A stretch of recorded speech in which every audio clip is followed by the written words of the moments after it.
We view it as that it's social justice, no different from Confucius or Buddha or Martin But not Luther in the name of Islam. King. When you do it in the name of Islam, let it's me a pose a faith. final question to the three of you. You are publicly now talking about subjects that are very controversial in America, around the world, and in your own communities. You are on camera. There's nothing about you that we've concealed. Do you feel, as you're speaking now about these issues, any sense that, okay, you're informing a lot of people who know very little about Islam, but to Muslims watching, you're also revealing things about yourself?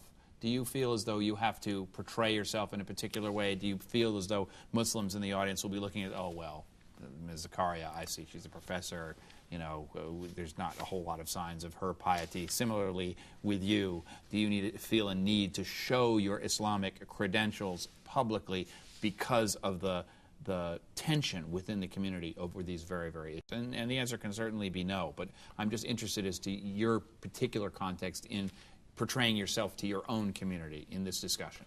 I don't think it really takes a lot of my thought. I'm not self-conscious as a Muslim. And if at all, I think about the values that I actually manifest in my own behavior rather than my clothing or my style of dressing or anything like that.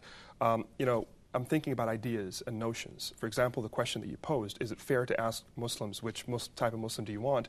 Not when it's a binary question with only two answers. One option is Islamism as defined in the documentary, and the other is the pray and shut up Muslim, which also is a bad option. There's something in the middle, and that is Islam that is informed by a love and a need to bring about social justice. And that's no different from the way Jesus, Muhammad, or any of the great prophets practiced the religion of Islam. Ms. Zakaria. You know, I'm a Muslim woman, and I present myself in exactly the same way before my students and before Muslim audiences. You know, in terms of political Islam, I'm really, you know, I think that there is a vast diversity within the Muslim community. There are people who are conservative. There are people who might believe in political Islam, but who are not terrorists. And you know, and then there are people like me who I would classify as moderate or even liberal. But the fact is that all of these are representative of any religious community, and we all have to live within that community. And any documentary that shows Muslims should show the diversity of those ideological positions, and the fact that they're all there, and then, you know, and everybody has the right to have their own ideological position, even if it's not something I agree with. And that, I think, is, you know, is the problem with the documentary, is that it outlines one ideological position and presents all the others as not just wrong, but actually extremist and even terrorist. And that's, I think, the crucial problem that I think viewers who watch this documentary should pay attention to. Dr. Jasser? Yeah, I think to your question, there is a certain amount of need for anybody who's going to speak as a Muslim publicly to have credibility, to be a devout, pious Muslim, to be somebody that wants to raise his or her children as pious Muslims and be proud of their faith and live in the tradition of the Prophet Muhammad.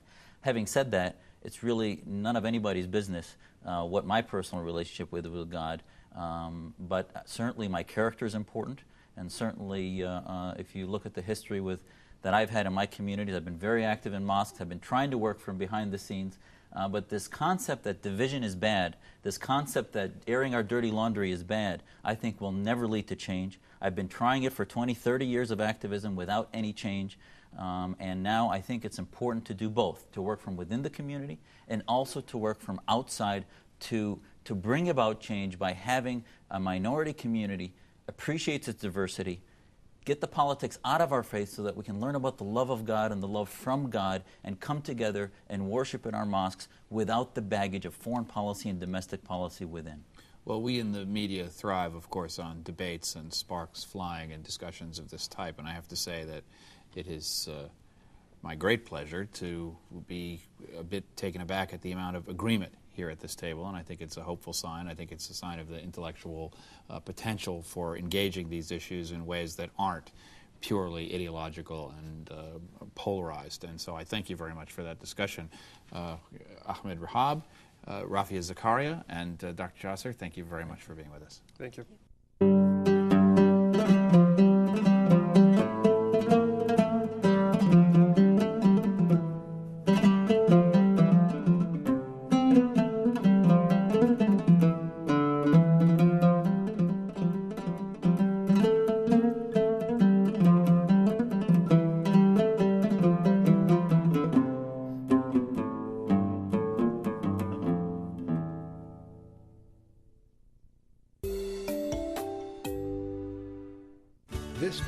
was made possible by the Corporation for Public Broadcasting.